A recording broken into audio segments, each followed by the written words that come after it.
This is episode 395 of GI Joburg. My name is Steve. Joined by this guy. What's his name? I'm Paul. Hello, everybody. And this guy down here? It's me, Rob. Hey, guys. Welcome. Oh, it's cool to see you.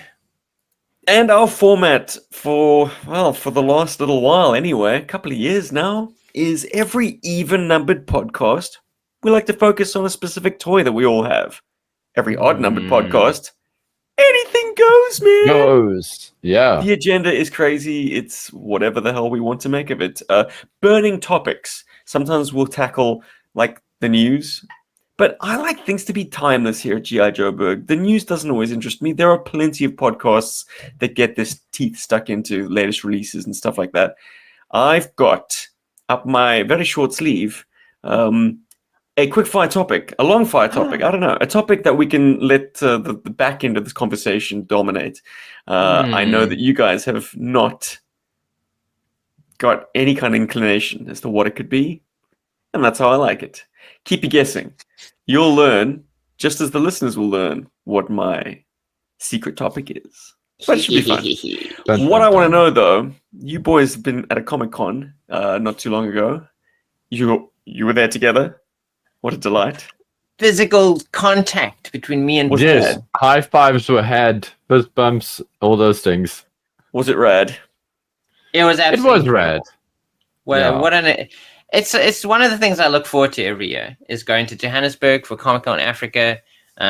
We're working there, of course, but I always like, I get to see Paul. This is amazing. Finally. And also I get discounts from the shop that he works at. So Well, then, Technically, did you get anything cool? I got a couple of things. I got a couple of things from old Paulie Pauls. Usually, you're I gonna guess. show us.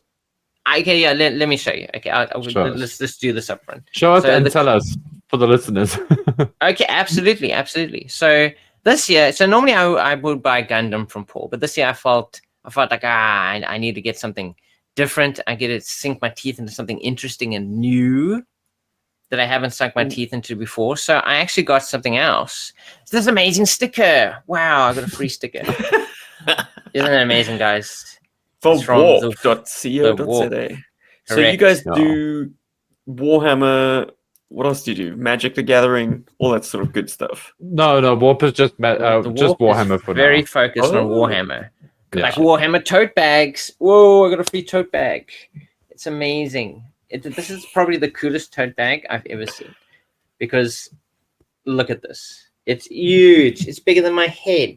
And Now, Rob, that little you've thing- done your role CI playing Joburg around. before. Have you ever done I any have. Warhammer games? Warhammer stuff. So when I was probably a teen, so in the center where Reader's Den, the comic book shop, that I frequent daily, they used to they used to be right next door to a place called Wizards. And Wizards was the guys in Cape Town that did all of the card games. They did all the esoteric books as well. They did tabletop stuff, and that's where I was introduced to Warhammer. So That's many where you freed years your ago. base chakra. Exactly. And I got my little X-Files cards and whatever else. So many years ago, I've just because I was a little bit interested in what it was, I got myself a little paint kit. So it was a kit that came with a couple of paints and came with the Space Marines. So I got 3 little Space Marines. So that's my only experience with Warhammer. I don't even know where those guys are anymore. They're somewhere. Damn it! So somewhere you in this never room. sent them on their first little skirmish. They never had any adventures. No, I've never No. actually played Warhammer. So, but Gotcha. yeah, but I mean, at this point, at least, I'm more interested in the kind of like becoming good at painting. And I think, so this time, once again, I've started again with a painting kit. But this is from Age of Sigmar, which is kind of like the fantasy setting for Warhammer. So you get Warhammer 40k, which is the sci-fi setting, and then Age of Sigmar, which is kind of the fantasy setting. But it's kind of weird because I believe in the lore, actually, Age of Sigmar takes place thousands of years after 40k.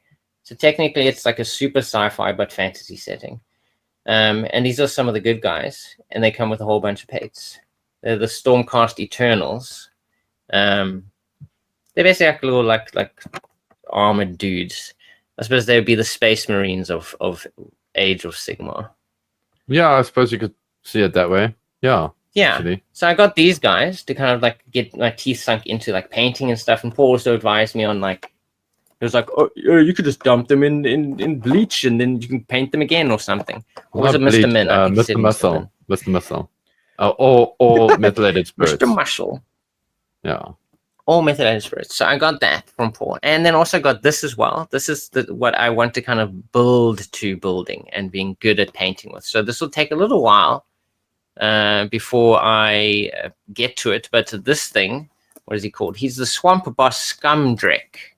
And this is what he looks like. Dude, you got some good swag. I thought it was... it looks so detailed, which is like probably the most interesting thing, because he's like, it's like a dude riding a giant lizard man thing, and I was just, this is so detailed that I'm looking forward to getting to the point where I will be able to paint this nicely. So between me and them, or between me and the Swamp Boss Scumdrek is probably a whole bunch of other little kits and stuff, and over time I'll get better at painting. And Paul will be my Oshi, my senpai, my. I was gonna say, like, Rob and I were just like painting loosely senpai. discussing doing like some video content or something on these, together. Yeah, why not? For Like, sure. And also, I even got an extra free one. It's the same dudes as in my painting kit. So this is essentially what they look like when they're deconstructed. And you kind of like. Oh man, that always put me together. off. Hey, like seeing haven't them put them deconstructed together. like this in the same color as the sort of the sprue. Yeah. It was like, ugh, I don't want Oof, to do that. It looks like hard work.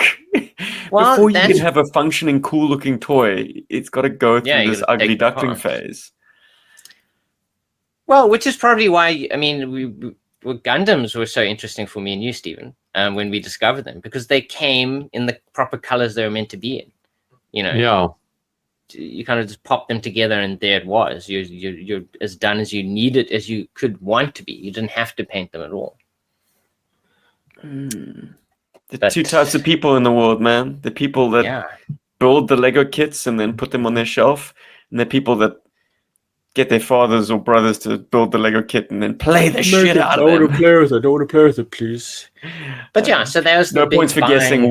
which of those two kind of people I was. I think we all know what kind of person Stephen was and still is. Just give it to me. Yeah, he likes some colors. No extra effort. But yeah, there's the major stuff that I got this year. Non-GI Joe stuff. I got other cool stuff. But I want to hear about from Paul. What is your experience at Comic Con Africa this year? What is that? Oh, like? dude, I I had you a did good a bunch time. of talks, actually, didn't you? Yes, We were yeah. chatting. So Yeah, Paul was yeah, the MC. so I man. was hoping we would build up to that, and I'm still. I build want up to get that. it right out the gate. It's so cool. But okay, so Paul getting on because the of- mic, unheard of.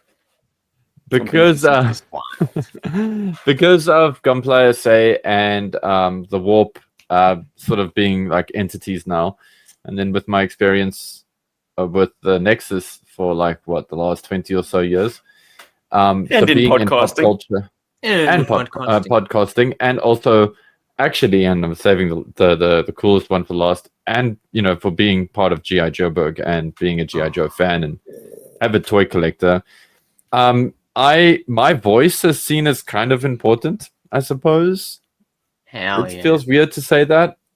So I get roped into talks sometimes for things, and this Comic-Con weekend, they did a section where a portion Just 'cause of you're cheap, Paul. They're like, Because I'm cheap, man. need someone to fill this block and we don't have to pay them. Yeah, that's exactly it. But Bloody hell. I'm in. They got you. Nah, They got you, dude. but it's a trade exchange as well. There's things that go behind it, but the whole conversation was talking about collecting toys and and not just necessarily toys, but collecting. And it was broken up into 4 different segments, and and those segments were what is the actual value in collecting? Is the one section. The other one was how to look out for knockoffs and the sort of dangers of collecting toys. So, or collecting stuff. Never mind just knockoffs and things, but the actual dangers. The mental health side. Then it was the storage of your collectibles, and then it was also the kind of collectibles as an investment. So, sadly, I had to leave Comic-Con a little early on that Sunday because so I didn't get a chance to do the whole storage thing. Chat about storage, but I did get into why people should collect, and just to boil it down for you, it's that you should collect because you enjoy the stuff. It should never be about, in my opinion, it shouldn't be about a financial value, about a sort of a return of investment. The return of investment on your toys is that you'll get a lot of fun out of them in a couple of years' time, and you'll be thankful that you don't have to buy them at inflated prices in the future. So if you into GI Joe stuff and you think it's too expensive, well, maybe rather get into it now, because in 10 years time it's going to be prohibitively expensive, prohibitively more expensive, that kind of thing, because of sculpting and because of the secondary market and so that was like to boil that down. And then the other part of it was just the whole dangers of collecting, and I'm scared of mentioning this on the podcast only because so many people collect toys, and we all do it for different reasons. We all collect things for different reasons. And I don't want people to feel that I'm talking, A, that I'm talking down to anybody, or B, that I'm making, trying to create some kind of separation between a good toy collector and, like, say, a bad toy collector, for example. Yeah. But that's the way that you perceive collecting, But I have said it many times on this podcast that the difference between collecting toys and hoarding is that if you're collecting toys, you've got if you're collecting, you've got some kind of catalog, you're keeping some kind of record of what you're collecting, or you are keeping a discipline with your collection. So you're saying, I only want to collect 5 figures from this line or 10 figures from this line, or I only want to collect one specific line, and within that line, my discipline is going to keep me in this specific scale until I decide that I don't like it, in which case I can pivot or change or switch lanes or whatever. But the thing is with toy collecting, or with collecting of any kind, is that it can be kind of a dangerous thing for your mental health, because a lot of us have different challenges, emotionally and whatever. And sometimes we buy things to make us feel better about ourselves, as opposed to buying things as an extension of our happiness. We're buying them to plug holes in our sadness. And that is very dangerous. And I think it's important that we as collectors are always sort of in tune with that. Like, are we collecting because we're having fun, or are we running away? Are we buying toys because it helps us run away? And, I think that was the main crux of that whole conversation. It was like, be cognizant of what it is that you're doing. And when it comes to toys or your collection, I'm always focusing on toys because I love toys. But know what you want from it and pursue it. Otherwise, you're going to end up with a home or a storage unit or something, and you're going to have a metric crap ton of stuff that is actually shit. But in that week when you saw it, it was the coolest thing ever. Or you got sucked into some hype and all that. So I spoke a bit about that. We also spoke about the dangers of sculpting, how sculpting has actually been very negative for the collecting market, how it's created, it's created a problem with pricing. It's made stuff, even video games, because of sculpting and whatever's, video game collecting has become quite an expensive endeavor. Toy collecting, I remember even when I was collecting GI Joe modern era stuff, it wasn't the most popular toy in the world, but there were still sculptors, there were still guys trying to cut in there with those Comic-Con exclusives and selling those Roddy Pipers for way above their actual sell by price or sell price, which is wrong. I get that you got to make a buck on the top, but how much of a buck on the top do you want to make? And how it's affected. Don't look at the prices of those figures now, buddy. Yeah, I can imagine. Iron Grenadier Roddy Piper. I can imagine. It must be ridiculous. Spicy. Yeah, that's spicy. And that's the other thing as well. It's just like, again, that comes back to knowing why you're collecting. I don't want to make this episode all about collecting, and then the other part of that conversation was just recognizing knockoffs. So this part of the conversation for that presentation wasn't so much focused on GI Joes, because GI Joes don't have knockoffs really. They have adjacent, but one of the people I was presenting with, they were the distributor in South Africa for the Labubus. I'm sure you guys. Oh, those popular little toys that everyone loves right now. Yeah, just don't feed them after midnight. Don't get them wet. No, but he was just talking about Labubu, and there's a lot of knockoffs. There's the Lefufus and the I don't know, whatever. There's just a whole bunch. I just know that there's knockoffs, and people are taking advantage of people by selling them knockoffs as if they're real. And that was part of the conversation. It's one thing if you selling a knockoff product and you're going, hey, listen, this is a knockoff, Yeah. Which very few people do. No, they don't do that. Which very few people will do. There'll be very few people will be upfront and go, I'm selling knockoff stuff. But yeah, a lot of times it's mostly done to deceive the consumer. And we were just going into the conversation of whose responsibility is it? Is it the license holder's responsibility to educate consumers on this? Is it the people who are selling it? Is it their job? Because the thing is, if you're in that kind of toy market, the sort of collectible, like the Pop Mart stuff and the Labubus and anime figures and whatever's, those figures, those toys, those collectibles, should I say rather, they get pirated quite a lot. There's a lot of knockoffs out there. Even Gundam stuff, Gundam model kits, Gunpla has knockoffs. When something's popular, everyone wants to make money off it, But I hope you're able to share passion for these things with people. Oh, dude, I was totally sharing passion. I mean, people to kind of it's difficult to tell if people are inspired. It's not like, you're at a convention for geeks. And then also, thankfully, this presentation was done in the more geeky side of Comic-Con, because that being the artist alley, if anybody's wondering. And I refer to that as the geekiest side because, that's what Comic-Con was built on. It was built on comic books and the art of comic books and the artists and writers and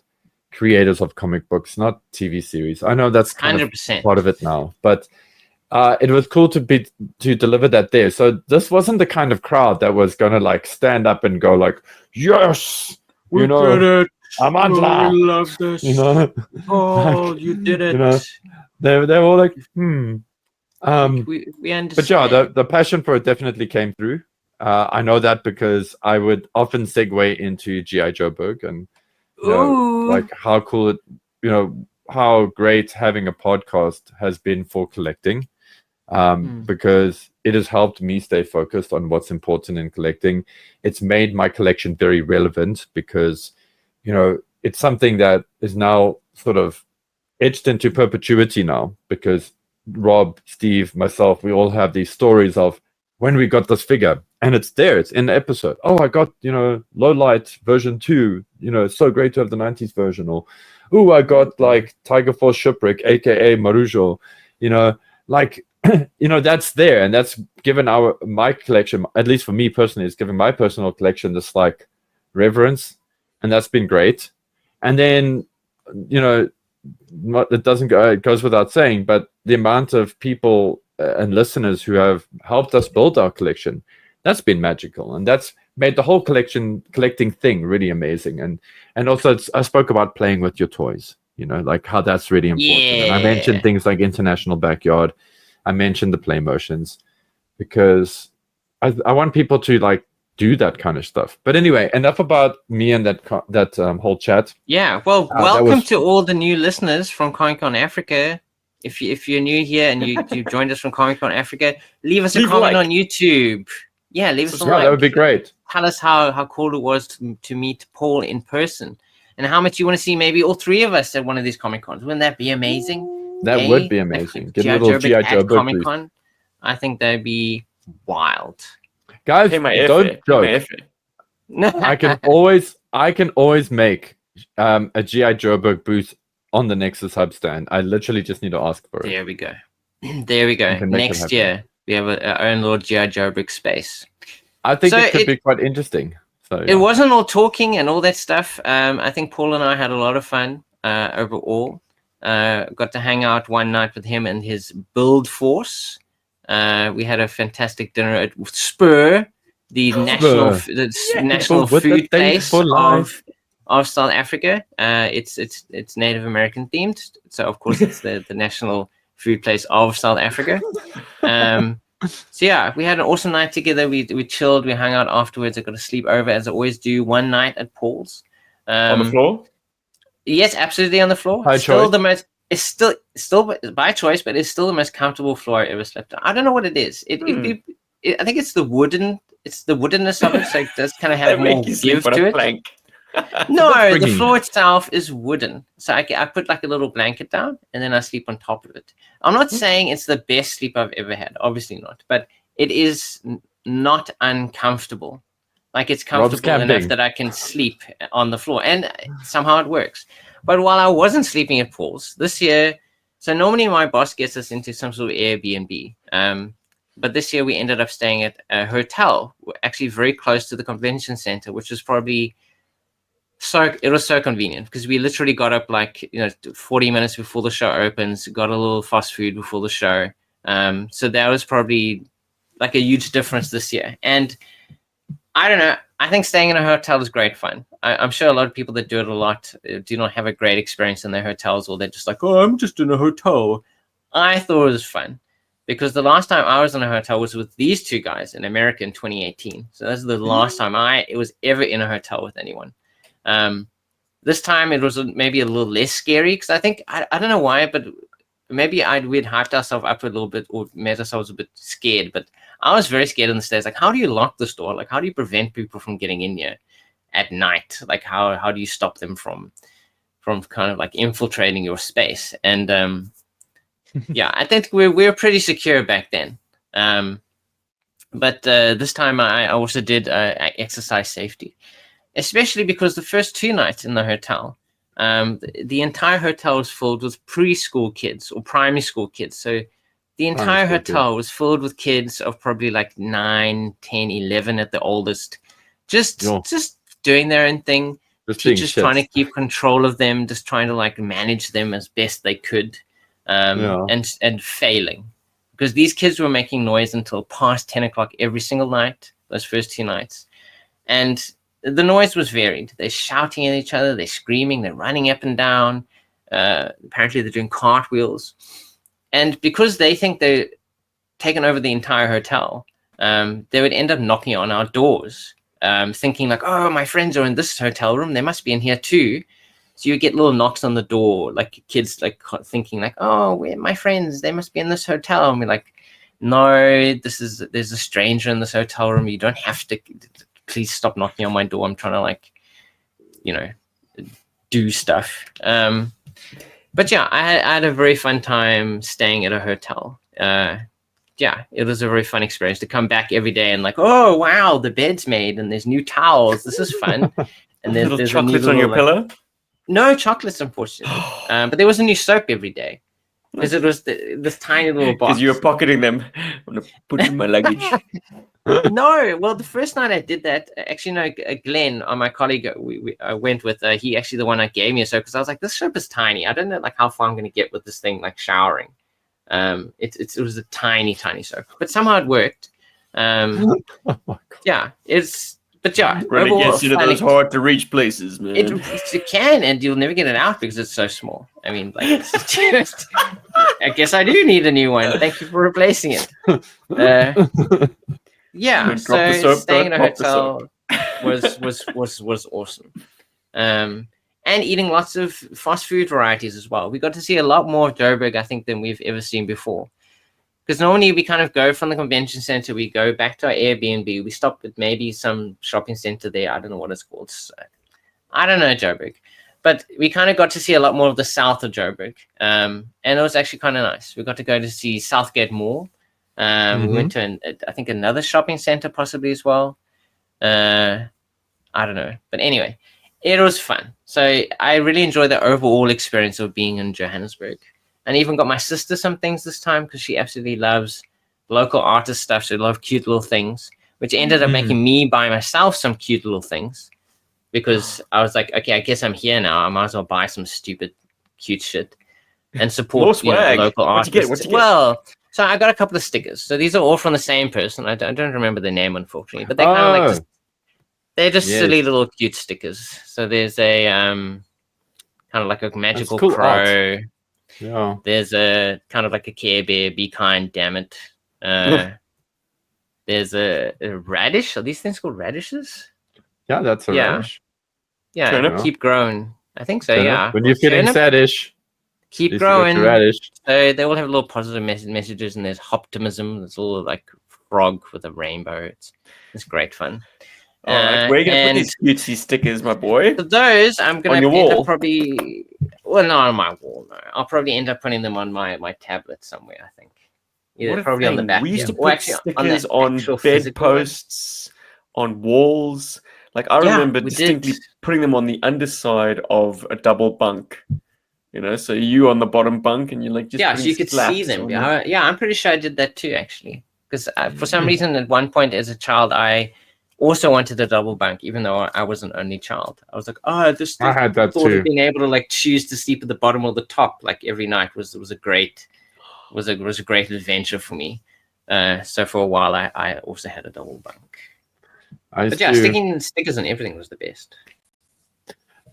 Sorry, mentioning double bunks now. I also had a double bunk at one stage. And it got to a point where the top, I actually moved the mattress away from the top, and that's where I'd build Lego. I'd like sit there and build Lego up there. My little Lego city was on the top bunk. On the because it was wooden. Yeah. Yeah, it was it was a wooden, and it was a wooden bunk bed, and then it had like a pressed wood, well, stronger than pressed wood, kind of sheet of wood that went in there, and then you put the mattress on top, so it wasn't. And then it had slats that went underneath that, so it was a nice flat area. You could so you can actually sit up there without like. So damn, and here I thought you're like building your Lego city over these like bridges. That memory so unlocked cool. there. Actually, totally forgot I had a double bed. Damn, I mean a bunk bed. I remember sleepovers when Rob was over at my folks' place, and like he'd be on the bottom bunk and I'd be on the top. Yeah. Good time. And you're like, stop moving, Steven. I'm like, I'm restless, you really dude. would, though. The whole thing would shake. Paul, you mentioned mental health when it comes to toy collecting, and that pinged something in my memory from some weeks back when the Star Wars Vintage Collection LAAT was still being funded. I mean, it did in the old end successfully fund, so it is being made. Star Wars guys. But I confessed to being a bit of a troll and like wanting it to fail.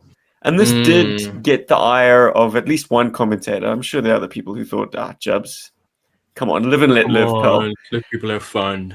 I stand by my point that, like, I the only reason I like things to fail is because I have a knee-jerk reaction to it not being the best choice. That a company with Hasbro's resources and R&D and like, is that the best they could do? Really? So that was, I don't poo-poo the Sentinel, and I don't poo-poo the Sail Barge, and I don't, like, Unicron was awesome. Like, a lot of HasLabs fit the bill of what a HasLab should be. I felt like the gunship didn't do that. Anyways, that's me summarizing my points from those several episodes back. But yes, it is a bit gross to have a negative inclination towards something that has been worked on and presented to the public. But here's the other rub. We have this sickness as toy collectors that even if something wasn't necessarily going to grab you in the cold light of day, when Hasbro does these big pushes and they put something shiny in front of your face and make a HasLab around it and do the sort of the digital render with all the panels kind of exploding out, and then they put it back together and like, it can do this, it can do that, it's got lights, it's got this. It makes us start to salivate.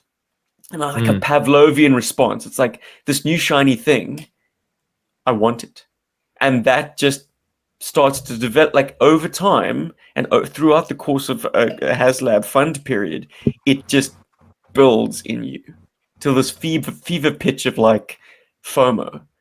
And that is the sickness that we all need to fight as collectors, that like stay true to your guns, like Occam's razor it. Like if your initial response to a thing was like, nah, but then over the coming days and weeks, you're being eroded, you're being beaten down by, like, it's cool, it's exclusive, look how good the pictures are. There's a level of social responsibility that's lacking. And of course, it's because of, capitalism. It's because they want your buck. They want everybody, even the fence sitters, to buy Give us in. your money. Here's an exclusive figure you cannot get anywhere else. It's amazing. If you unlock this, your life will be complete. So yeah, ironically, there's a disgusting element to the commercial side of it. Like, even if you don't necessarily want the thing, you're going to be made to want the thing because of all these layers and as I say, the sickness that we have about toys. Yeah, man. It's like, I get you. For me, it's weird how, like, my brain works, and I think this is just because of my perspective of being here in South Africa, and I understand other people might not fully see it this way, but I normally, when I see HasLab stuff, I don't get that excitement. I go, oh my word, that's a really cool toy. But there's this lock in my brain that just kind of immediately accepts you're not going to have that. And I don't like that, because it's kind of, in a lot of ways, it's kind of negative, and it's kind of counter to how I like to see the world. When I see something cool, I like to think, how could I afford that? What can I do to make that happen? But I find with the HasLab stuff, and any kind of big ticket item, I generally kind of, meet it with a sense of, ooh, it's so cool that they've done it. I'm very happy for the people who are going to get it, but I know I'm never going to have that in my life, kind of thing. And ironically, hot take, but for me, the HasLab that has actually gotten my attention the most, it has actually been Jabba's sales barge. I don't know what I'll do with it, but I absolutely love that it exists. I love that it is the size that it is, that it's this great play set, so to speak. It's a pity it's only like 15 minutes of the movie, but I was really blown away by that. And so I do understand where Steven's coming from with the lot, because you kind of feel like, oh, maybe it could have been a sandcrawler, or something, and it's a lot. And I do see it from, like, that perspective as well, and I get where you're coming from, Steve. But I think it comes down to, we should celebrate other people's happiness, and if guys are excited about stuff, we get behind them. We'd be like, awesome, because we know quite a few guys who have bought things like the Rattlers, the Dragonflies, who have pre-ordered their Snowcats. Yeah, and I'm very happy for them. I'm happy for the toy designers most of all. Like, for the consumer, we get a new shiny thing for our $450.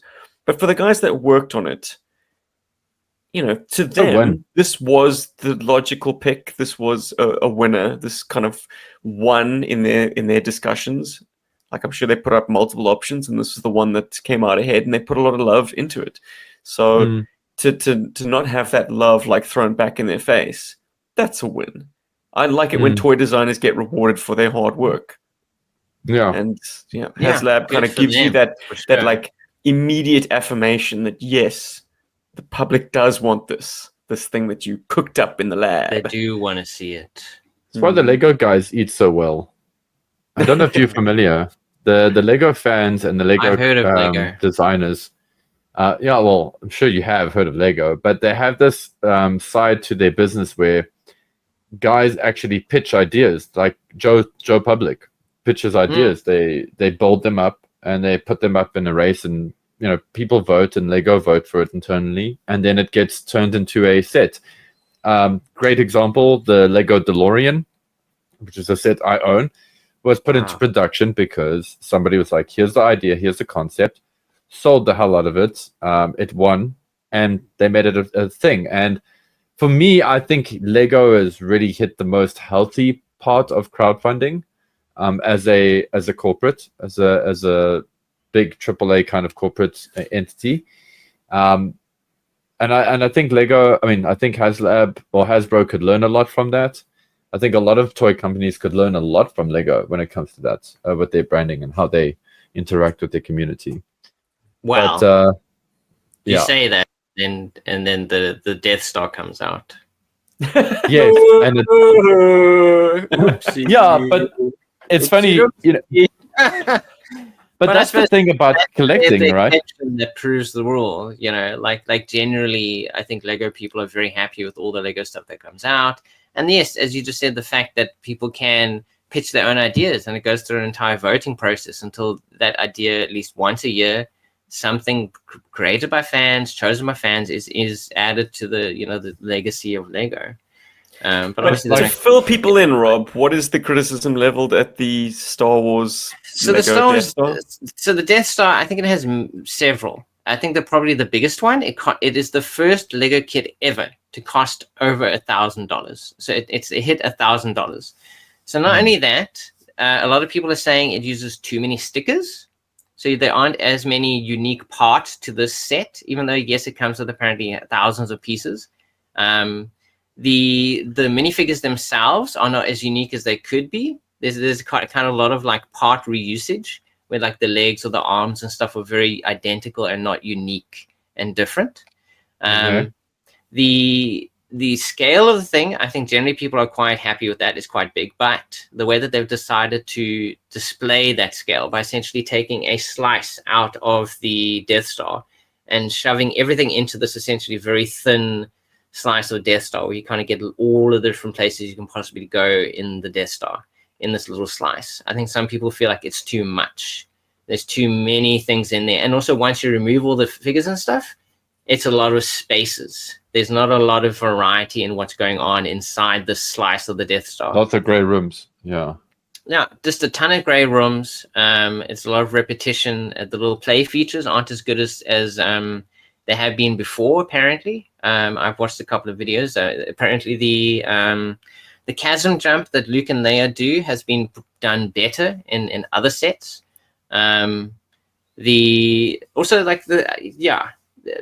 So overall, I think there's a lot of little factors, the little cuts that kind of make this thing not the best thing it could ever have been. And so you can essentially display it one way. You have to look at it from the front. If you display it from the side, it looks like a weird little slice of the Death Star. There's nothing happening on the back because obviously that's the part that goes against the wall. And yes, $1,000 for something that has a lot of reuse, has reused parts, a lot of stickers added to it. So that's the general gist of why a lot of people are unhappy with the Death Star. Curious to hear what the Lego people say in the comments, actually, the Lego guys. So, we don't often touch on Lego talk here. Oh, no, not at all. I'm just picking up on, what the general opinions of a lot of Lego YouTubers are. But anyway, I think generally people are happy with Lego as overall a brand. But something I'm very happy with, because I mean I've been showing you guys all these other things I've bought at Comic-Con. Yes, show us more Where's stickers. the GI Joe stuff, guys? Where's the GI Joe stuff? You get GI Joe stuff. What? So Where did you find GI Joe stuff? So not at Comic-Con. I suppose this. Not directly. But while I was in Joburg, my boss, we decided to visit some of the local geek places, all the shops that are located in Joburg. And the first stop we made to was the Nexus Hub. Very awesome place. Paul has obviously talked it up tons. I didn't find any Joe stuff there, so we left. And then we went to the Comic Warehouse, which is a place near the airport. And they have a lot of stuff. They're very, I would say they're kind of like the normie geek comic shop, because they're just filled with every type of comic thing you could possibly want to find and think about. All the figures, all the Funko Pops, all the toy cars, popular stuff that you would find. But along with that, somehow in their graphic novel section, they have just tons of older stuff that I think is completely out of print by this point. And basically, so I'm building up to it, and I have showed it off very slightly before. But the thing that I found, and I was like, do we even have these guys? They are the field manuals for the GI Joe cartoon. Oh, cool. I think there are only 2 of them, so I bought both of them.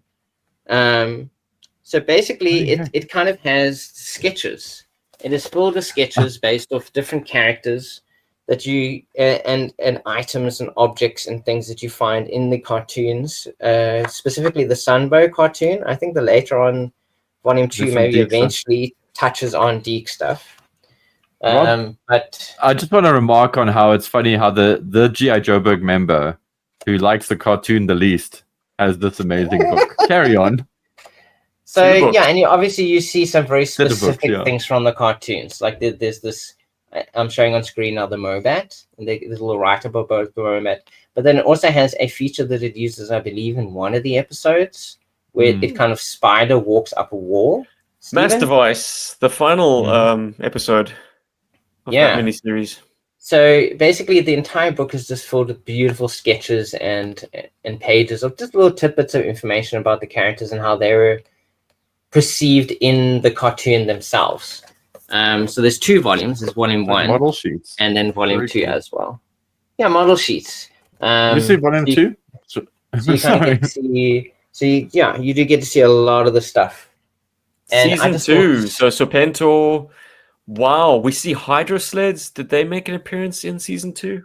Must have. Wow, maybe they did. And even obviously like exclusive stuff to the show. Like there's the drill bit and shit like that. Yo, those are obviously that model sheet for the Thunder Machine is cool, man. So yeah, like, also Thunder Machine. I call it a model sheet, but it's model sheet-ish. Well, I suppose it's like the initial sketches that they do as they kind of it's all the stuff that's from the model sheet. It's just not presented.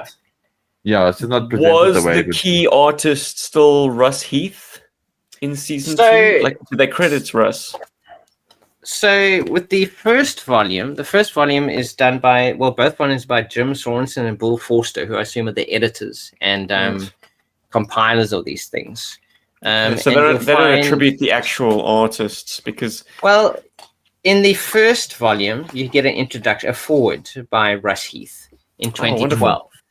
Yeah. But he actually mentions, he was like, I don't even remember drawing any of this stuff. Good boy. Like, I don't blame him. I guess this is something I did in the 80s. And it's kind of cool to kind of see some of that stuff again and kind of revisit it. And he's like, wow, you guys managed to make an entire book about my drawings. Thank you. It's essentially the gist of what he says in his little forward. Imagine if this isn't really high quality, you can pause and read it for yourself. Cute. It just shows you how cool it was in the 80s, though, and 90s with that kind of job, because you were getting so much damn work that you forgot you worked on things. I mean, I can relate because I was going through an old hard drive the other day, and I was just making sure all my work was backed up, and I just saw stuff there, and I was like, who did this? Oh, I did that. And I'm like, what was this for? And but the difference here is that I didn't work on something like GI Joe. I was working, it was some stupid like animation thing or whatever's for an ad. Yeah, but any project you'd work on, you'd end up producing a lot of stuff. Work for it, yeah. Work product. Yeah. Work product, previs and all that, and you sort of look at it and you go, oh yeah, I kind of remember doing all of this stuff, and then there's stuff you go, did I work on that? Is that my work? Well, I mean, that's echoed, as I said, by Russ Heath in here. He says, what surprised me most was how prolific I was back in those years. I drew thousands of Joe images across almost a decade. Wow. Yeah, he was just like, okay, well, thank you. And yet only one issue of the comic book. Isn't that wild? I mean, it's a crying shame. If he was a regular artist. More often. I love that issue. Issue 24, The Commander Escapes. Good one. Great one. Oh, yeah, brother. Breath of fresh air one. Brother. All right. Yeah, I believe only 2 of these, as far as I know. At the time, I didn't know what they were. I was like, hey, guys, long out of print, and they are, I mean, they're not the priciest GI Joe guides out there, but they're not cheap. Yeah, I think I ended up paying 600, maybe 700 rand in total for both of them. So that's $30. $30. I love how people find cooler GI Joe shit in Joburg than I do. You didn't bother going to look there. I even bought a little book called Cobra Wars. That is amazing. Short stories of novels. That is amazing. I talk about that a lot. It's amazing. I've never read non-comic book stories of G.I. Joe. Skidmark gets a feature, which is insane. Well, sold. I'm so glad I bought that then. I enjoyed Tales from the Cobra Wars. So I was just so happy to find something G.I. Joe in Joburg. I was just like, wow. And something your life will be forever changed after you get skid marked, my boy. Ooh, Enjoy love it. skid marks. Now, is it time for a little sight Oh, unseen, surprise. unprepped, candid conversation? Let me our It guess. favorite almost toy? is. 1995. What toys did you want to see come out in 1995? Because it's episode. Wait, hold on, Rob. Deja Before vu we get much? We there, did that one. Ooh, oh shit! We did. I want But to. before we get, I want to there, Paul, tease the viewers. I want to Oh. tease the viewers and with, the with listeners. the with topic you don't something. know anything about. That's crazy. No, it's not a topic. I'm loving You've shown this. us all this cool stuff that you got from Comic Con. I did. By the way, I didn't get anything from Comic Con other than little paint Well, wraps. I didn't want to. I was hoping people wouldn't realize that. I thought I would have tricked them. I would have wowed them so much that they would have forgotten. Oh no, no, but please, this is not to steal any spotlight from Rob. It's because, and I got to tell you this little story. Because I've got The such a first thing I bright did spot on me. when I walked in there was Rob was outside. We Yeah. said hello. We Hey, met up, dude. and I went to the Toys R Us stand because I Come was with me. hoping they would have Sagat, Blanca, and Balrog, aka Vega. I mean, From Street Fighter. And I was so excited that they would have those Street Fighter toys, and I went in there and I was met with disappointment. So Yeah. I saved money that They weekend. were really expensive. Oh, they weren't there. Okay. They weren't there. No, they weren't there. But you know what did happen after Comic Con, which was pretty cool. And Rob, thank you so much for getting the cool miniatures, by the way. I'm dying to paint them with you. We've been in chat, in talks with this company that released this really great little board game. That is Risk, the GI Joe version of Risk. Whoa. Yeah, this was Is that sent to us by Renegade Games. Renegade Studios. Brilliant. Yes, or Renegade Studios. I keep calling them games because it's Renegade because they Games make Studios. games. Yeah. Anyway, I don't know about you, gents, but I haven't played Risk since I was in 4th grade. For the listeners, I played Risk a couple of years ago.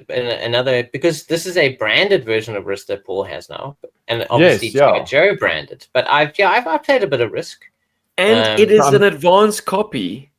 This is a successful crowdfund. The crowdfund is closed after blowing past its goal several hundred times over. Several hundred percent times over. It was several thousand really times over the over goal. the top. They did very well. So they don't need our help anymore. But we definitely are going to give them a good push now that they've sent us this awesome advanced copy. Hell yeah! So Yeah, we expect do want to seeing us celebrate playing that this it at some exists. point. I just It's also gonna have to hand it. I've got to hand it to them. So far, everything I can see on this box, this is making me want to play Risk. I haven't wanted to play Risk ever. So, I actually want to play it now. It's got these unique scenarios. a risk on. But there's gonna be some exclusive content. When I say exclusive content, it's gonna be some focused content on this. I'm getting started on that this week. Just focusing on the little miniatures and all the stuff that comes in this box. Very excited about this. Very excited to tell you what my experience of this was. Yeah.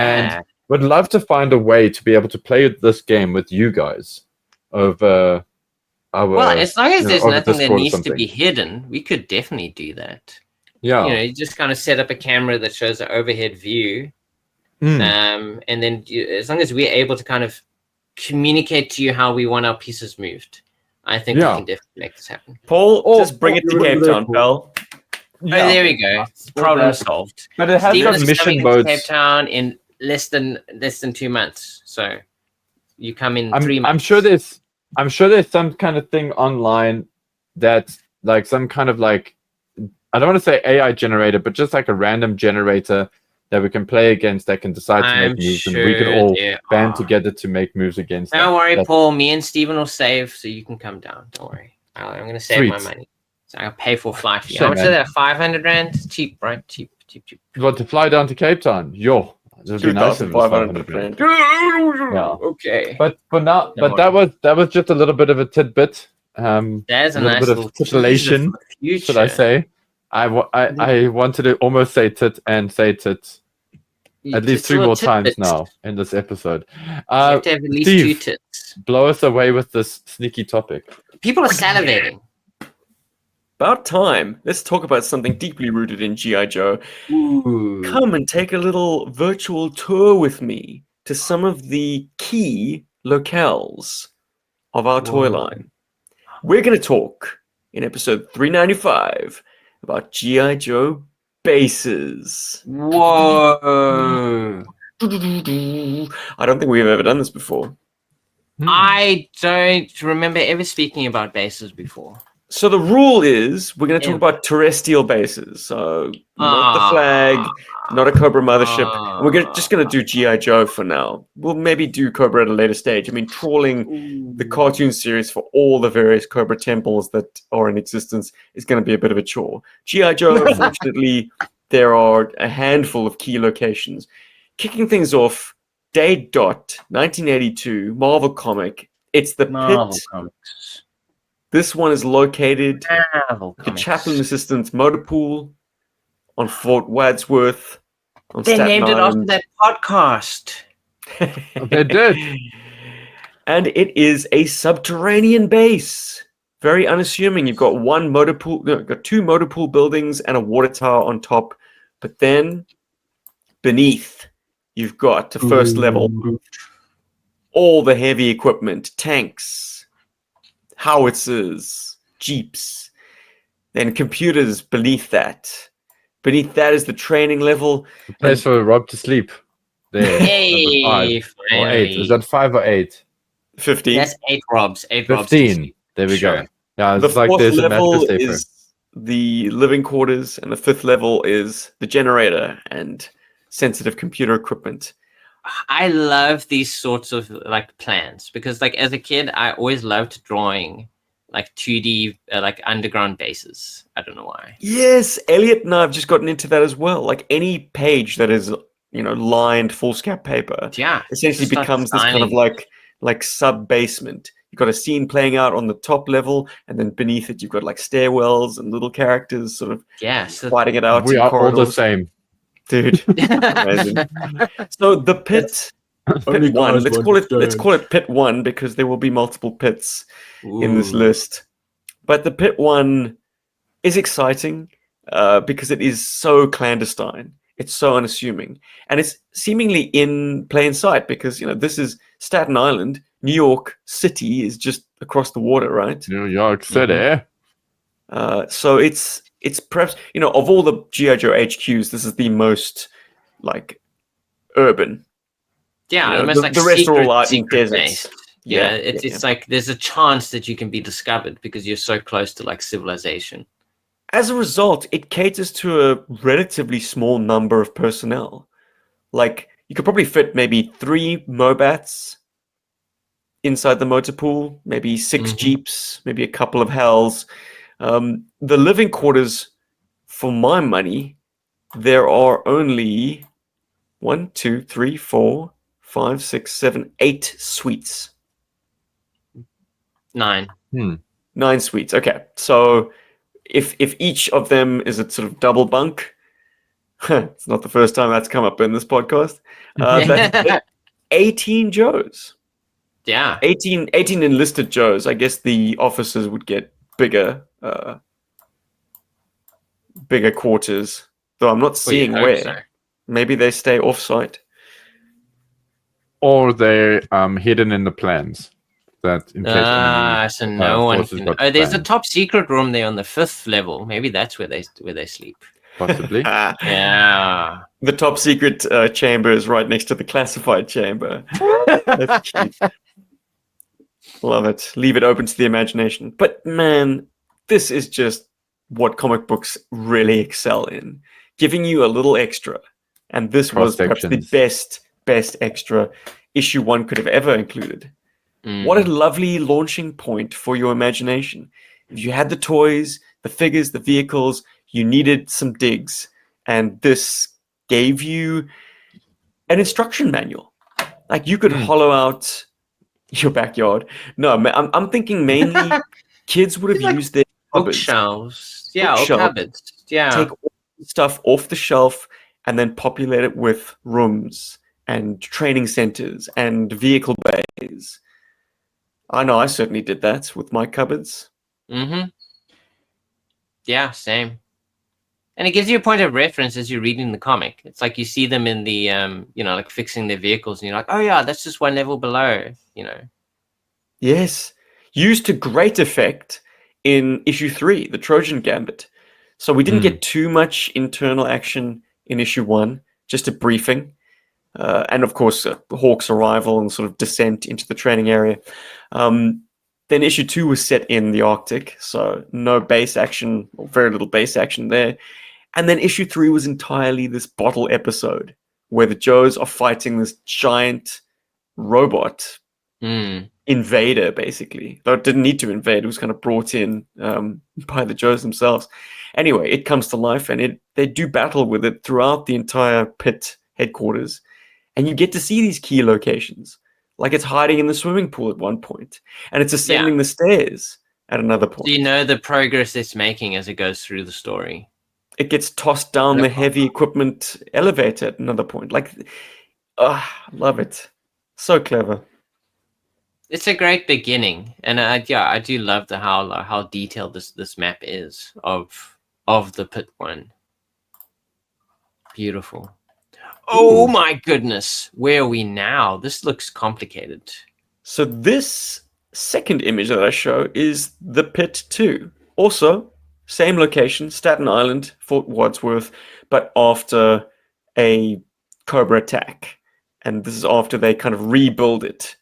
More or less the same, except with a few added bells and whistles. Like they seem to have like an ICBM. Yeah, they are ready to take out Cobra from a distance. They have a nuke. Forgot about that. That is wild. That is crazy. To think that GI Joe had their finger on the button of a nuclear weapon. But hey, I mean, if they're the last surviving unit that is nuclear capable, they will take their shot. They have to take that shot. So now it seems like they've expanded on their...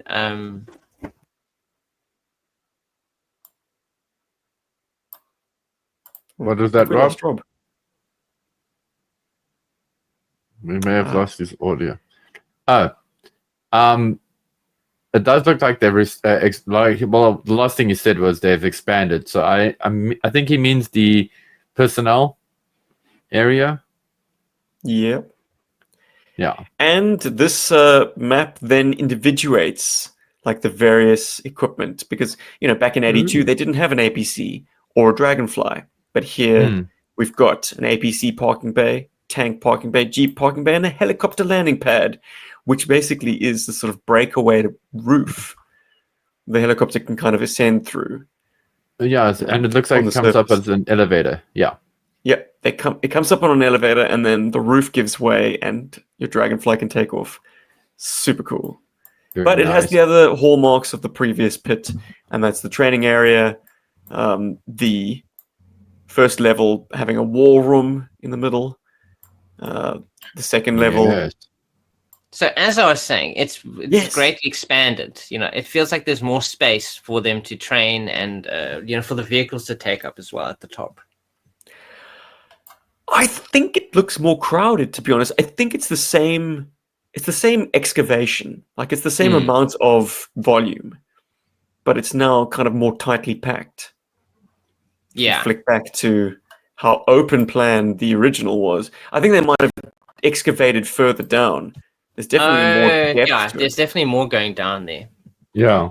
Okay, I do see that. And obviously there was no room for an ICBM before. And they seem to have included like a third building on the surface. Whereas initially it was kind just of two. expanded. Yeah. Oh no, maybe this... Maybe there's a building that's been lopped off. Oh, so we can see underground. Yeah. But first impressions, boys, between the pit and the pit 2, which do you prefer? I like the spaciousness of the original. I think it feels more secret because there is so little of it. Yeah. Well, the second one, it's like it starts to boggle the mind as to how did they renovate all of that without anyone knowing. Like they even have some sort of inertial dampener cage that encompasses several of the levels inside. Yeah, this is some heavy duty construction. Like the comic book would make you believe that the Joes refurbished their pit by themselves.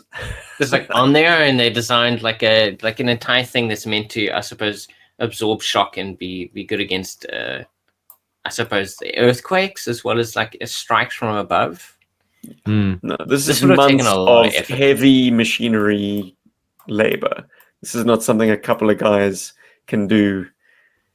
Yeah, over the it's course of a just few Cover weeks. Girl and Grunt essentially, like building this. I think that's the Yeah. issue where, I mean, when I think the title was When Chimney Sweepers Come to Dust, and yeah, it's gung ho, hammers a big old beam back in place after it started to come down in one of the flooded sections. Anyways, I do like that they've included like a male and female toilets. Like one's marked F, the other's M. Wow, the and male toilets are way larger. well, Is that to, I suppose, accommodate the urinals and then exactly, and there are only the two stalls? females on the team at this point. Yeah, more You men. guys get to share. Yeah, whereas the ladies just get to spread out and, I don't know, have some shop talk. Shall we flip to Utah?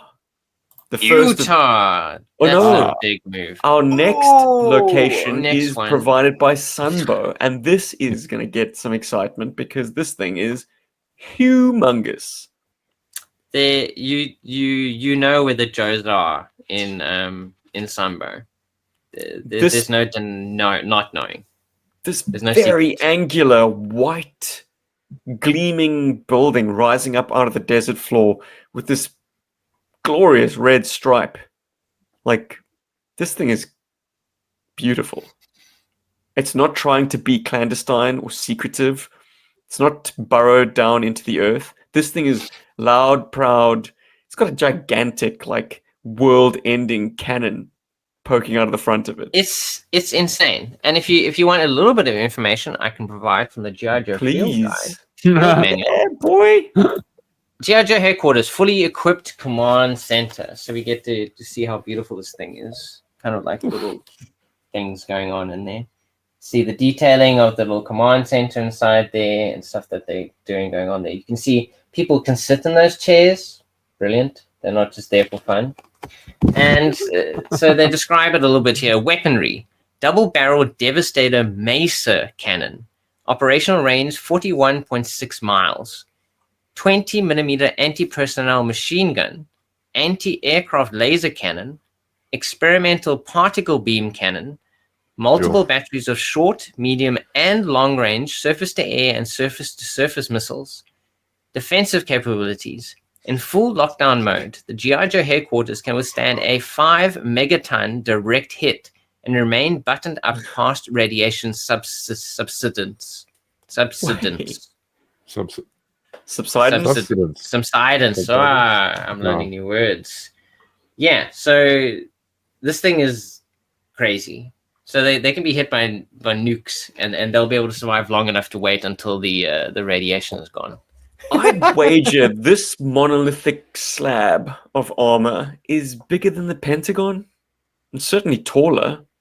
Oh, absolutely. But we never got to see much of it, though, did we? I mean, negative, we see the command dude. center. We see a lot. Like, if you trawl the animated series, you get to see it from multiple angles. You get to see the fact that it possesses 2 runways at, like, perpendicular angles to each other. But what's curious about these runways is they start and end with hangars.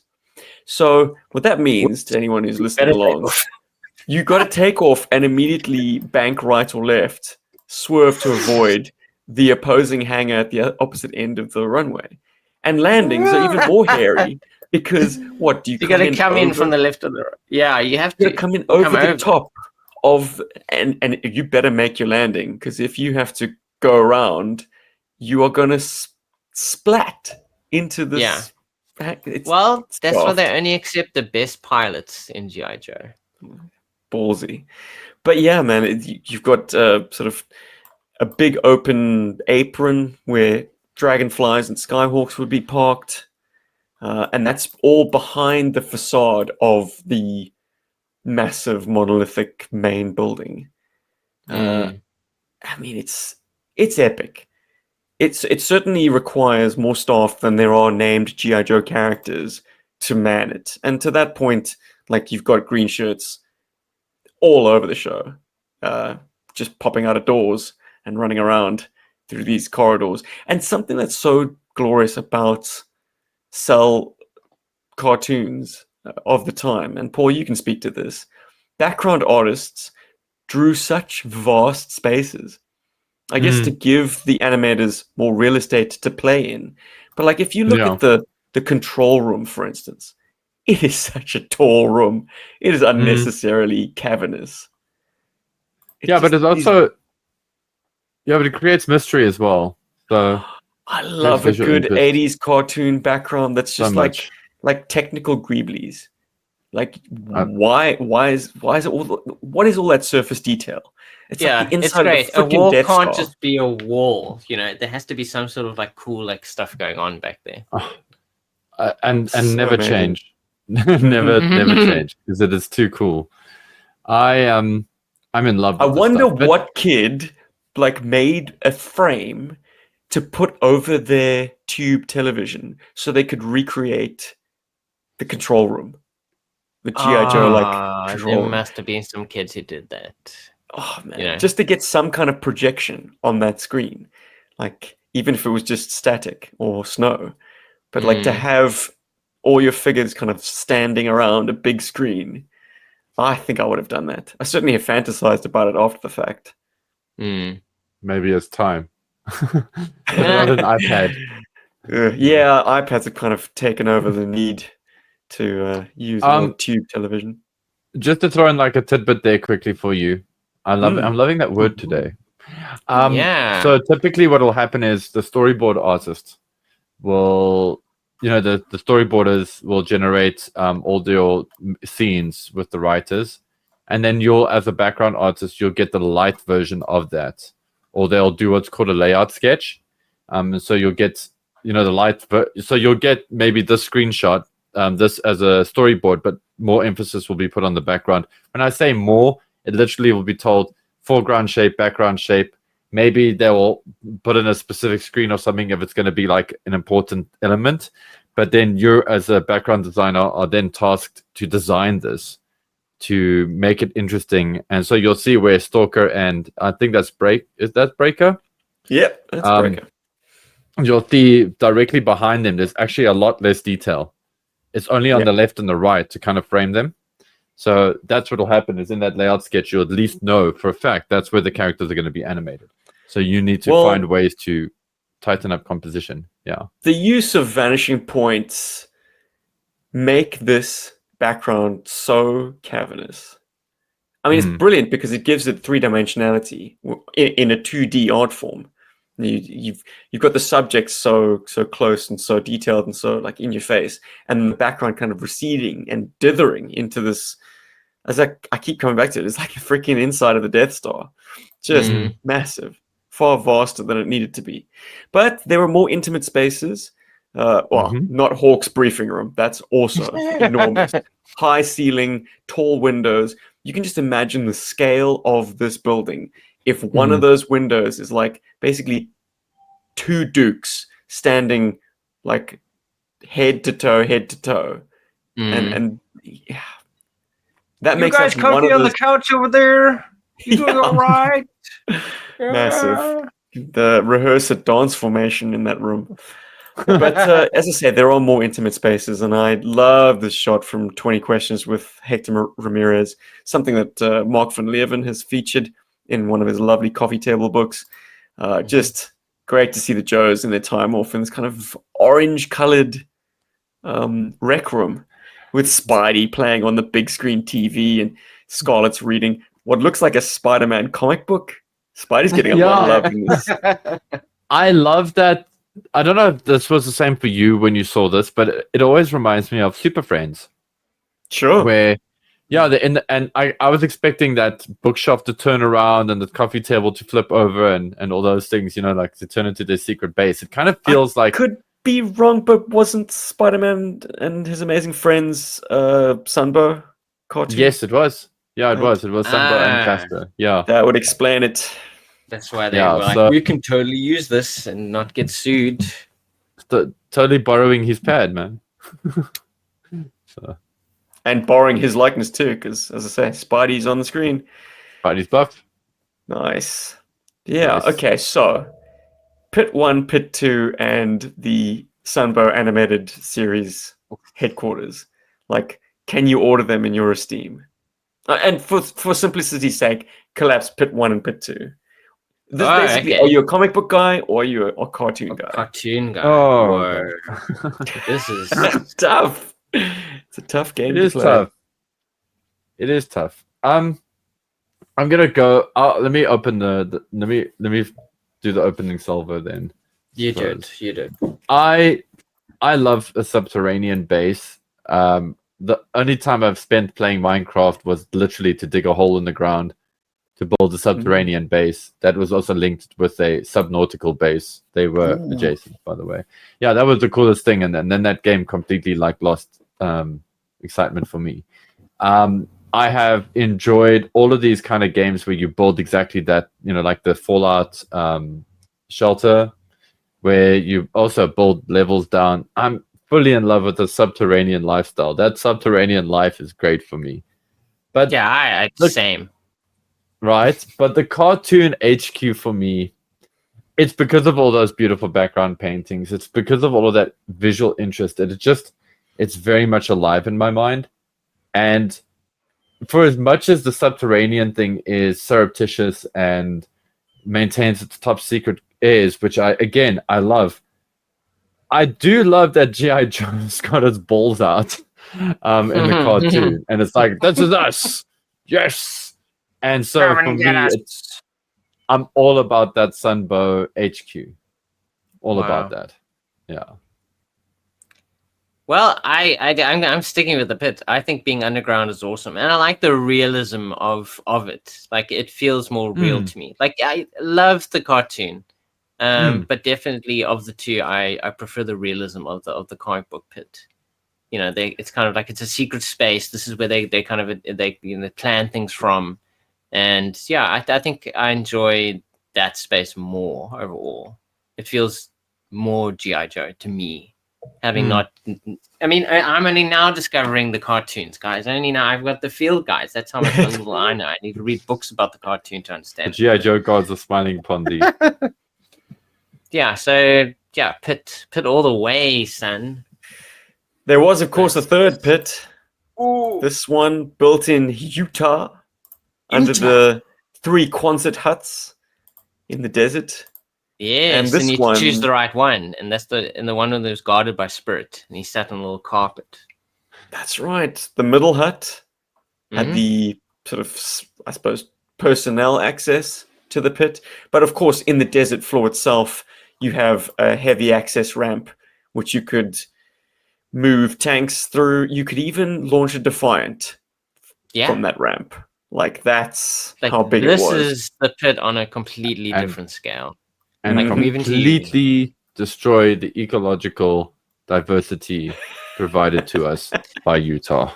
Oh, no. Because apparently, screw that piece of land. Oh, nice. There's a phantom park there. That's cool. Yeah, so in terms of a cross-section for the Pit 3, I had to get into the IDW years. So this is perhaps not as celebrated an image as, the Marvel stuff from the early 80s. But it does have a ramp to a Y-Wing fighter launch module. Did the letterist or whoever scripted this not think we'd noticed that? Like, a Y-Wing? What the fuck is a Y-Wing relative to G.I. Joe? This isn't Star Wars. Yeah. That is fascinating. You have a catapult that's capable of launching jets, in addition to the heavy equipment bay that can launch the shuttle. There's a lot of capability to this thing. It is vast. Really a scale up. I mean, they had to move to the desert. There's no ways they could inter this or keep it secret that close to civilization. Yeah, especially as maybe they started going on more and more missions, and also started using bigger and bigger equipment, and especially the aircraft stuff. over And the roster of time. GI Joe, even if you just count named characters and don't conflate green shirts into the team, like if you got a team of 200 members, yeah, they're not going to fit it. They're not going to fit it. They wouldn't have fit in the pit 1 or 2. Yeah, you had to kind of move out. And is this still the same base that they're in up to this day? Like in the Correct. current, like this is where they are still right now. The pit 3 has been overrun, even captured by Cobra on more than one occasion. And yet they still are able to set up digs there and defend it. Hell, the pit 3 also housed, I mean, in an earlier time when they were going to do another GI Joe Transformers crossover in ARA, it houses this secret chamber, which has now been sealed off. But within that chamber are giant robots. Inexplicably. Like they go down into that section and they find a giant like eyeball. And they're like, robot okay, down I there. guess this was here all the time. Yeah. That's wild. I mean, Ninja exit. Sorry, I just caught that on the image. You guys go out this way. You're not allowed to use any other exits. Yeah, you get shut out here. this exit involves smoke bombs. Yeah, so I don't know. Are you guys fans of Pit 3? Once again, I apologize that this isn't the best cross section we could have possibly have presented, but anything that you can park a Defiant in has got to be kind of cool, right? The theory of the Pit 3 is great, but the way it's presented here on this cross section doesn't sell it well at all. It really does make it feel like, I know it's already stacked on top of itself, but it's just, I actually felt the GI Joe movie, Rise of Cobra, did a very good job of illustrating how the pit could work. I like theirs. Rise of Cobra got it right. Well, now stick around for the next slide. Never heard that. Because I think it's kind of cool, but yeah, I like the intimacy of the pit 1 and 2. Like I still enjoy the concept overall of an underground base, but the intimacy of the first two kind of just feels better to me. I also feel like if Cobra has then found you, then why keep building it deeper and deeper? Like, there's a point where like you've built it deep enough to be effective against like a nuclear weapon, for example. So you don't have to build deeper. So if you want to just build it wider underground, then if that's the case, if you want to go like kind that, of just keep going wider. You don't have to keep going. If they know where you are, then start building above ground. It's kind of stupid to keep trying to stay top secret. I suppose the top secretness is more for the public. It's to generally not allow people to know where your base is. Like, yes, Cobra knows, but it's the same like in real life. Like terrorists know where the American bases are. For example, like we know the names of all the bases. So yes, you lose the top secret. Yeah, you lose the top secrecy, but like it's still an important space for you to use because it is already there. I suppose. I mean, it also is worth mentioning that America has a bunch of missile silos that they've lost track of over the years. Like there's missile silos that are buried in states and they don't know where they are. What? So there's also that. Anyway, here we go. Yeah, here's everybody's favorite GI Joe. A little tour, courtesy of Ron Wagner, I think, of some new recruits arriving at the Pit 3. The concert hunt. Yeah, it's Skidmark, it's Wildcard, and it's Windmill. Spirit is greeting them, sitting on his mat. And down they go. And we get a lovely, sort of a splash, but with some insets of the sort of the heavy equipment bay. Lady J is working on the internals of the Defiant shuttle. Wow. Because that's her specialty, right? I like how the fact that within the comic books, at least, like, because they didn't lean into the green shirts or support staff thing, like every Joe had multiple roles. They weren't just a combat unit. the buck stopped with them. If they needed to be rocket scientists, they frickin' were rocket scientists installing, engines into the shuttlecraft. Lord have mercy. I Yeah, know but how then to do this. there's also the whole basic usage protocol as well, where literally they get a list. There's like a thing in the inside, and it says, use this for this for that. Adjust this to this point. Cool. And a typical person could do that.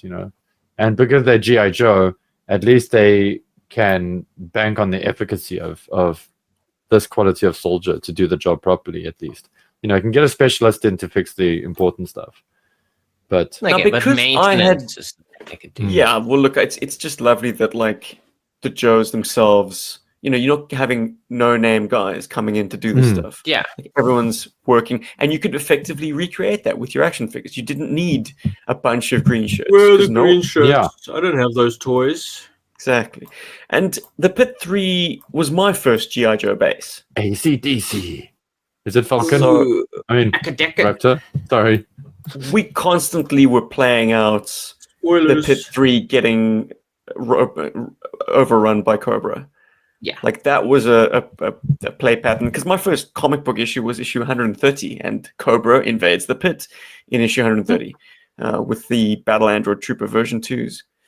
Mm-hmm. So this was my base. This was my understanding of where G.I. Joe would hang their hat. I had very little brushings with the cartoon, and yeah, the Staten Island pit had been long since mothballed, destroyed. I guess I'm sentimental about Pit 3. Well, yeah, if it's the first bit you ever saw, of course it's If going it's to be your presented to you favorite. like this, I don't blame you. Yeah. Ooh. We are looking at images of Star Viper's infiltration of the pit, Ooh. dropping down from the ceiling girders. Not past that he the has an Defiant. AC/DC shirt. Like, what is that about? Like, were they trying to say AC/DC was bad, or they trying to like It's just evil was it a fun little Easter egg? because he's Australian. Australians are terrible people. It's nice that you get an idea of the scale as well, like the size of these ramp doors. Mm. Vast. He sets up some distraction charges so that when the Joes Nice ultimately enemy. sound the alarm and open the door to like pour all their vehicles out onto the desert floor, the bomb will basically jam those doors shut. Mm. Smart. And he's out up the personnel ramp, and he finds Flint and Lady J schnogging. I guess they gave Spirit the night off so they could get some privacy. Uh-oh. They're Not knowing post-defined that maintenance. hmm would My hands are dirty. My hands are dirty too. What are you afraid of? Let me like Anyway. wipe them off on your pants here. Ooh. Right. Okay. Paul, Oh no, I they're think dirty. you- Now we gotta take them off. Oh. I think That you was preempted me, my boy, by talking about the G.I. Joe movie. Because Ooh. Sorry. Here we G.I. Joe go. movie base. It's probably wait, yeah, I agree. It's not the movie base. It's the before we get there, yeah, I forgot that there is some imagery from the G.I. Joe Nintendo game, which Arart. give us a bit of an idea of where the game designs like G.I. Joe headquarters is going. It's also a very cavernous room, so big, in fact, once again, you've got these like Death Star like gantries or Love platforms it. or it's more like the Rebel base on Yavin. Yes. Yeah. And they're guys on these gantries looking at Hawk on this massive screen, and like they are tiny. Like this is a drive-in cinema screen, basically. This is IMAX, yeah. It's Yeah. massive. Well, yeah, it's actually drive-in, you're right. Love that. And Yeah. of massive necessity, scale. these sort of tech guys had to be picked out in blue. But they do kind of look like Cobras as a result. Mm. Yeah, to contrast with the green of the screen, I guess. If you Yep. take this to be the control room where you get your briefing and it's contiguous with the password screen, which features a Defiant, or Crusader shuttle, I should say, on a Defiant gantry, in the background you've got the MCC and what looks like a control tower. So that I do believe that could be taken to be at least the video game's understanding of what GI Joe's base looks like. Yeah. I like that. I like the fact that the MCC is possibly docked with the base to create one continuous environment, and then the MCC can kind of roll off and do its own operations in the desert. But once again, it's a GI Joe desert base, so chalk another one up for GI Joe in the middle of nowhere. Yeah. I do feel like that base in the GI Joe game is kind of an approximation of the animated series base. Yeah. Well, it wouldn't be the Similar first time that happens in Pixels. Like the very first, well, not the very first GI Joe game, but the I forget what it's called. It's called GI Joe, but it was for, I'm gonna say, the Commodore 64. Yes, the C64. That kind of era of gaming. Basically, it's an endless sort of 1v1 combat loop with some vehicle play as well. Anyways, they've got cutscenes that show you the Sunbow GI Joe HQ. So Steve, that was the first time you'd see it in Pixels. For the listeners, the screenshot, is this one of yours through one of your playthroughs? This password screen? This would be Rob's. Cool. Not Joburg Rob's, but Range Viper Rob's playthrough.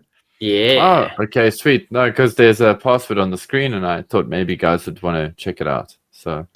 Oh, secret access to later levels. Let's see what happens. I don't know if this is the correct password, though, Paul. It might have been mid-scroll when I took the screenshot. So this last character might not be the correct People character. have to hack it. But if you want to punch this into your There's only 26 letters and 10 numbers. And then whatever else. And then the Crusader blasts off, hopefully. Hopefully you aren't gimped by, I don't know, sitting there, unable not to having do enough anything. equipment. Everybody dead. But yes, finally, we get to that foreshadowing that we mentioned earlier. GI Joe: The Rise of Cobra, another desert base, but this time on a whole new scale. This thing is gigantic. It is so big. It has it would put aircraft carriers to shame. The size of the hangar bay is vast. Tall roofs, smoke rising everywhere. Oh my goodness. Yeah, this is a huge chamber, just sitting literally a little bit under the sand. You could fit an aircraft carrier inside it. Yeah. It's ginormous. And that's just the space where they keep their vehicles. But wait, it gets better. As they descend the personnel elevator, you've got an aquarium. Not just an aquarium. It's effectively like a mini sea. Oh, that's foreshadowing for what they'll use at the end of the movie. Interesting. I think. Oh, it's all foreshadowing. Lordy. The Easter eggs in Rise of Cobra, I've started really getting a kick out of now. There's some deep background elements that, I mean, for a shitty movie, at least they inserted that for the fans. Yeah, they were having fun with it. They're making their own version of GI Joe, but there's some little and then a nerve center. There it is. Where you have fully like holography environments generated. It's basically like the holodeck in Star Trek. Wild. With the Doctor. It's a very nicely realized, I suppose, version of the Pit 3 in a way. But must have been staffed by about 10,000 Joes, basically. That size. You'd think so. I mean, can you imagine the supply lines to this place as well? Like, you'd have to receive like supplies probably weekly. It's getting like truckloads of stuff, airplanes landing there, kind of delivering supplies and repair equipment. Jeez, trust Rob to get hung up on the logistics. Dude, all those vehicles, all that fuel, all that maintenance. Yeah, the electricity as well, the generators will probably be running using petrol extraction. Like you need some serious scrubbing there, because you saw that VTOL is like landing there, and it's and also the sand constantly getting in there as well. Sand constantly getting in, and then also the jet fumes, man. Like that's in true. That place. Yeah, that's have really to have bad for something you. extracting that out of there. But it's a great vision of what a Joe base could be like, on like a grand scale. Like they can do anything there. They don't have to leave to be able to train in any environment, as we saw in that little clip there. It's the extreme version of what an underground base for GI Joe could be like when you take them to an international scale, like actual force. I understand the story needs to be told, and now I'm coming back to the pit in the comic books. But a glaring weakness that I've seen in the last 3 images, on the images that you showed earlier to us, Steve, is that there's no actual personnel identification system. So basically, you literally lift Spirit's carpet and you climb down some stairs, and you go down a ladder, whatever's, and then you're in. There's no firewall that stops you from getting past security. Okay, at least we saw that in the movie Rise of Cobra. We did see that in the movie. Typing stuff in on that telephone prop. Yeah, but we actually. Oh, sorry, when you said the movie, I thought the animated movie. But you do see that in the animated movie when they go and check out Serpentor, where they've captured Serpentor, and there's quite a difficult process to enter there. Just almost too complicated. Yeah, well, if they had taken the camera in Zoranda's earrings, they may not have fared so well. Oh, this is a plot hole. Oh, can't believe it. But that just makes me feel like there's that kind of security in most of the HQ for GI Joe, not so much in the pit. I'm not trying to square them up against each other. I just think it's amazing how many times the pit has actually been another infiltrated. Positive for the Sunbow pit. It's got security, guys. I think if you're going to build your own subterranean, for our listeners, of course, if you're going to build your very own subterranean layer, maybe just have some firewall, some sort of security. Yeah. Okay. I see where you're coming from. You're worried that Cobra is just infiltrating these places too easily in the too easily, man. Okay, I like the way this discussion has galvanized your positions, boys, because Rob is unmoving on the fact that the first pit is the best pit. Ooh. I like how Paul is our animated series guy. Yeah. Why wouldn't he be? It's gorgeously presented in every background, starting from way back, whenever the first miniseries was in 1983. And it was something that was consistent. It was attacked many times. It was even destroyed in Pyramid of Darkness, in first episode, in fact. But they rebuilt it, and it's a fully realized world with training areas, with helicopter pads, as we've spoken about, runways, hangars, that massive gray, or is it silver? Is it white? It's unclear. That massive wall, basically. Very, very, very impenetrable, very imposing. If you were to guess, gents, or try and puzzle it out, where do you think I fall as of recording? Wow. Well, I think despite your nostalgia for the Pit 3, you're going to tell us how much you love the Rise of Cobra. They just need to make those Howler VTOLs. Yeah. And then set. There's something you can do for HasLab. Make a fucking Howler VTOL. Yeah, something we haven't had before, actually. What is astounding to me, though, is they did roll big and roll heavy back in 2009, and they built a pit toy. Yeah. The MCC pit. The interesting thing about the pit, the Rise of Cobra pit, is yes, it is built like a giant land ship vehicle. But when you splay it out, it's not just a sort of man-made base.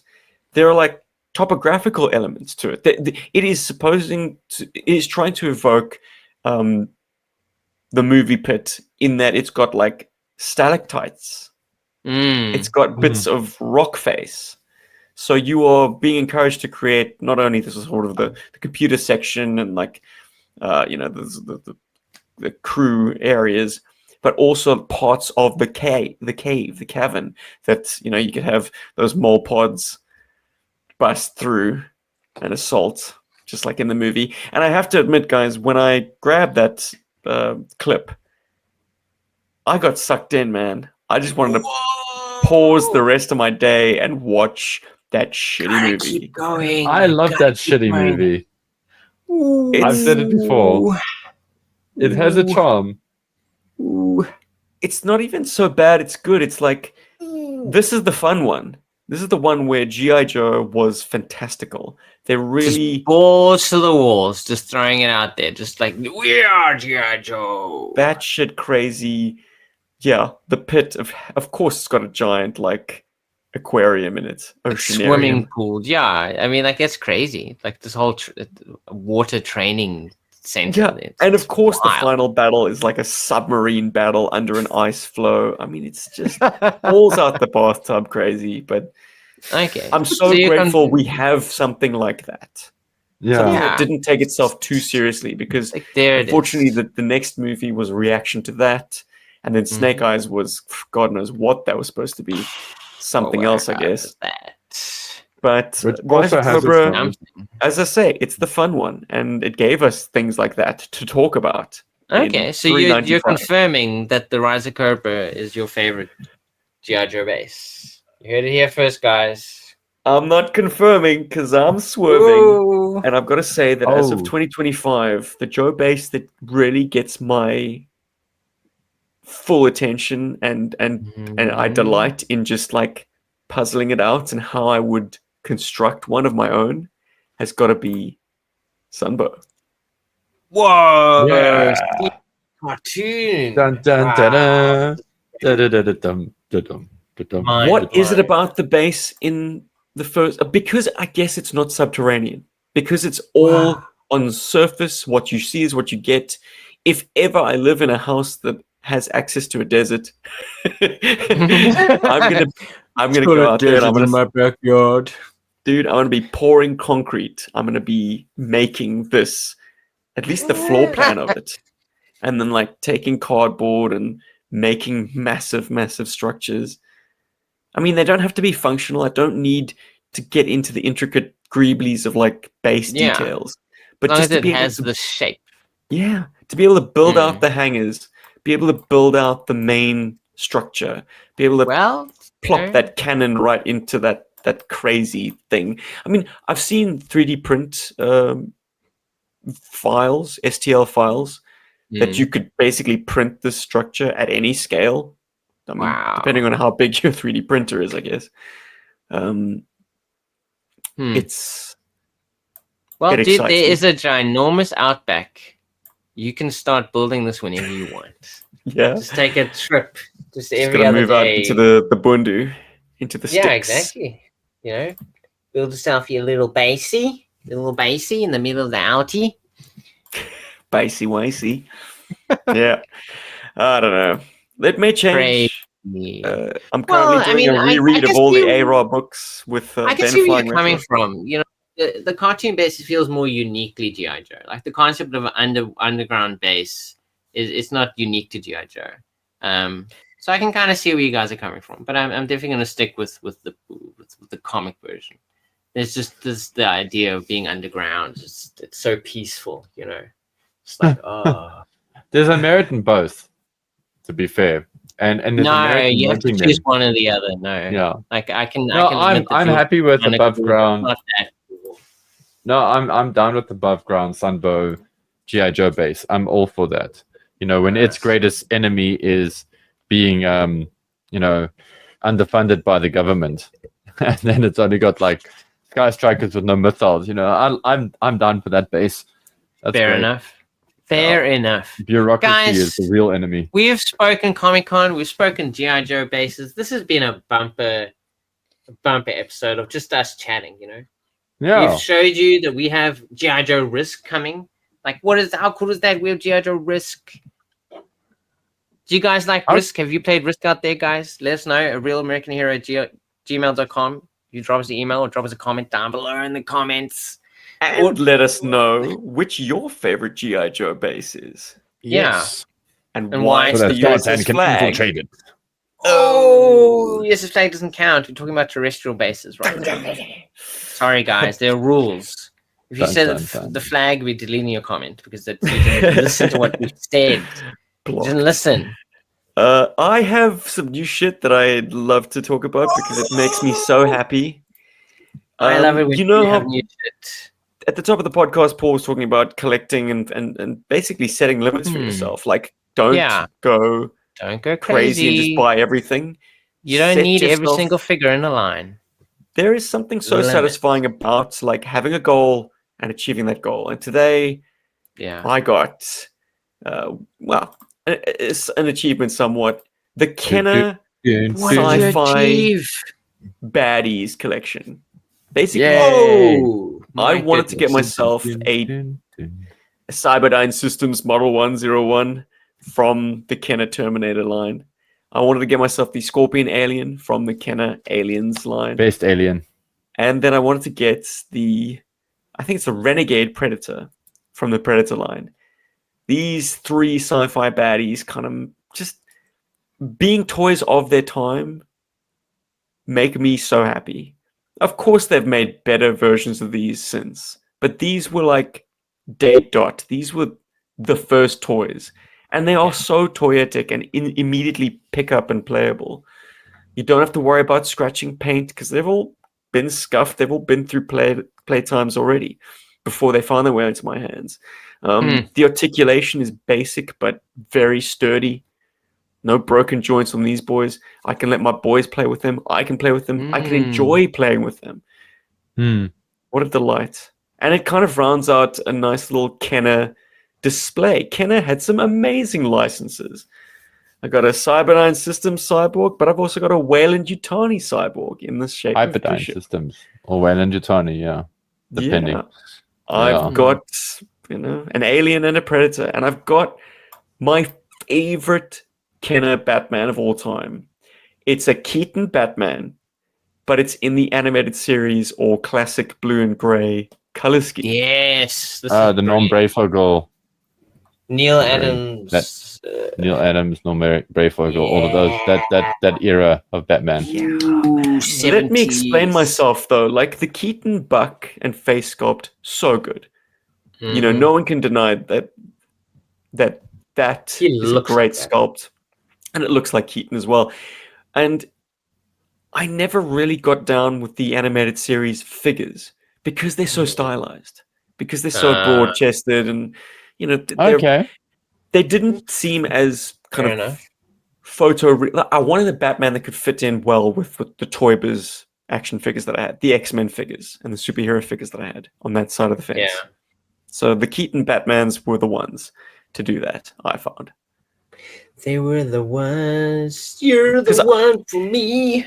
And the reason I've kind of got this resurgence, this kind of return to Kenner, is because I didn't collect Kenner. I don't know if I was a brand snob or something back then, but like I was entirely focused on getting Toy Biz action figures of this scale. Well, they were better articulated. I think that's That the probably biggest was it. thing. Kenner was very slavish to their 5 POA. Though the Terminator does have elbows. Yeah, but that's That was just a nice because of the surprise. design. Oh, but then again, they didn't have to include that. That's kind of and cool the they did. light piping, my word. Oof. So good. So good. Nicely done, dude. John Connor, I That see is a you've come to beautiful stop collection. me and my nefarious schemes. Kenner figures. Wasn't just one Predator, I managed to get two. Two for $20. What? That's crazy. A nice, Yeah. cool looking Face- one, and then super toyetic one. Weird. And the one's like, you want sexy mother hugger. Thanks. Yeah, this I think initially was the Predator that you wanted. This is called the Scavenge Predator. But then they made this more screen accurate to the first They're film. like, there you go. And that's the one to have, the Renegade Predator. But yeah, picked these up today after finding them on Facebook Marketplace, and I couldn't be happier. It's a lovely, tasty display that I've got going on. That is beautiful. But I see you're downsizing your actual display in your room there.